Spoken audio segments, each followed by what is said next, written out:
Assalamualaikum warahmatullahi wabarakatuh.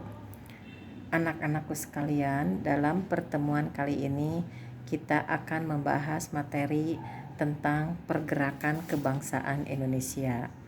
Nah, tujuan pembelajaran dari pergerakan kebangsaan Indonesia adalah yang pertama, siswa dapat mendeskripsikan lahirnya pergerakan nasional. Kedua, siswa dapat mendeskripsikan lahirnya Sumpah Pemuda.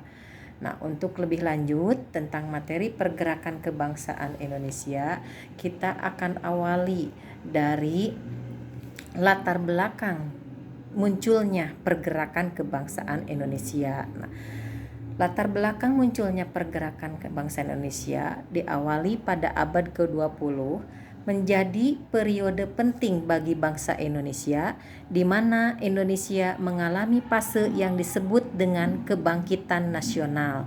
Nah, pada tahun 1908 menjadi awal pergerakan nasional karena pada masa tersebut perjuangan yang dilakukan oleh rakyat masuk ke dalam kategori visi nasional. Istilah pergerakan nasional juga digunakan untuk menggambarkan proses perjuangan bangsa Indonesia dalam masa mempertahankan kemerdekaan. Nah, selanjutnya akan kita bahas tentang pengertian apa itu pergerakan nasional. Nah, pergerakan nasional adalah upaya yang dilakukan sekelompok orang atau lebih untuk mewujudkan tujuan tertentu dalam skala yang besar. Pergerakan nasional biasanya dilakukan secara massal untuk mengubah kondisi bangsa untuk menjadi lebih baik lagi. Pergerakan nasional adalah titik sejarah yang penting dalam usaha kemerdekaan Indonesia. Munculnya pergerakan nasional bisa dilihat dari sejarah pembentukan organisasi yang dipersatukan oleh berbagai golongan seperti kedaerahan, kepemudaan, keprofesian, pendidikan, hingga lahirnya apa yang dinamakan dengan aliran sekuler pada kurun waktu 1908-1945. Apa yang menjadi faktor pendorong munculnya pergerakan kebangsaan Indonesia? Nah, salah satu faktor pendorong yang melatar belakangi munculnya kebangkitan nasional di Indonesia adalah munculnya kaum terpelajar di Indonesia yang diakibatkan adanya politik etis yang diterapkan. Penyebab terjadinya pergerakan nasional sendiri dibagi menjadi dua kelompok, yaitu ada yang disebut dengan faktor internal atau dalam negeri dan ada yang disebut dengan faktor eksternal atau luar negeri. Akan kita bahas dulu pertama, yaitu tentang faktor internal. Beberapa faktor yang menjadi penyebab timbulnya pergerakan nasional yang bersumber dari dalam negeri adalah: yang pertama, adanya tekanan dan penderitaan yang berkelanjutan. Yang kedua, rakyat Indonesia itu harus melawan penjajah. Yang ketiga, adanya rasa senasib yang hidup dalam cengkraman. 4. Penjajah dan timbul semangat bersatu membentuk negara. Kelima, adanya rasa kesadaran nasional dan harga diri menyebabkan untuk memiliki tanah air serta hak menentukan usaha sendiri. Nah, sedangkan faktor eksternal yaitu merupakan faktor yang berasal dari luar bangsa Indonesia. Nah, faktor eksternal yang mendorong terjadinya pergerakan nasional adalah: yang pertama, masuknya paham liberalisme dan human rights. Pada tahun 1902 diterapkannya pendidikan sistem barat dalam pelaksanaan politik etis sehingga menimbulkan wawasan yang luas bagi pelajar Indonesia.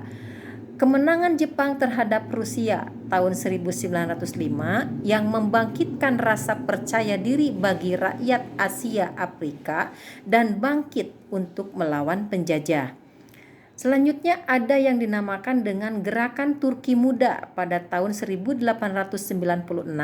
sampai 1918 yang bertujuan untuk menanamkan dan mengembangkan nasionalisme Turki. Selanjutnya lagi muncul apa yang dinamakan dengan gerakan pan-islamisme yang ditumbuhkan oleh Jamaluddin Al-Afghani yang mematahkan dan melenyapkan imperialisme barat. Dan terakhir ada yang dinamakan dengan pergerakan nasional di Asia seperti adanya gerakan nasionalisme di India, Tiongkok, dan Filipina.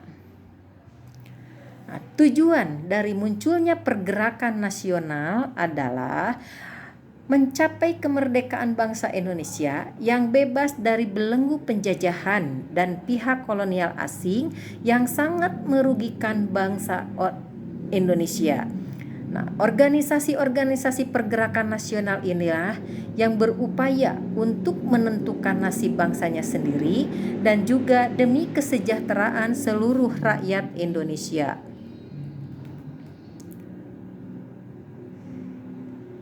Organisasi pergerakan nasional diantaranya muncul apa yang dinamakan dengan lahirnya Budi Utomo. 2. Munculnya Syarikat Islam. 3. Indise Partage. 4. Perhimpunan Indonesia.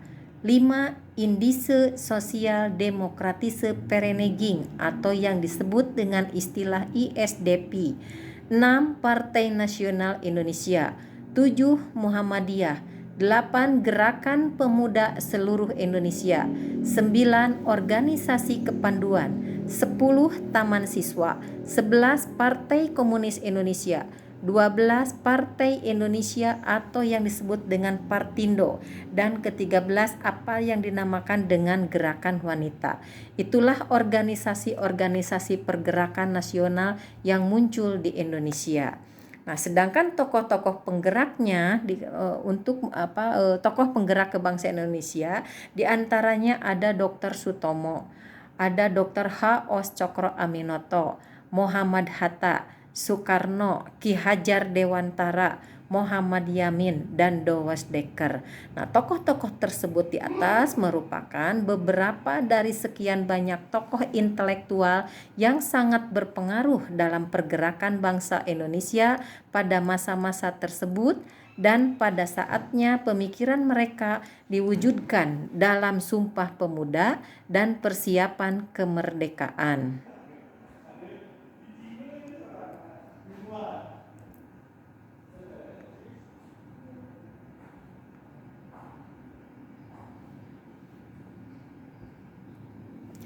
Ciri-ciri pergerakan kebangsaan Indonesia.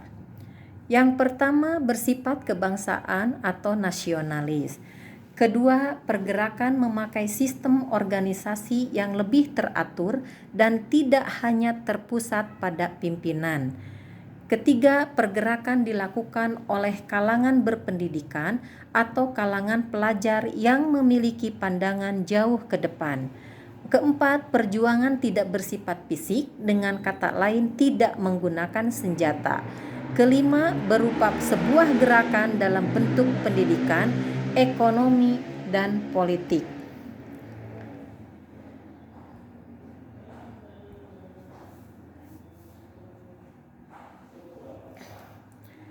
Nah, itulah materi-materi yang sudah Ibu sebutkan tadi tentang pergerakan kebangsaan Indonesia secara globalnya, udah Ibu barusan sebutkan.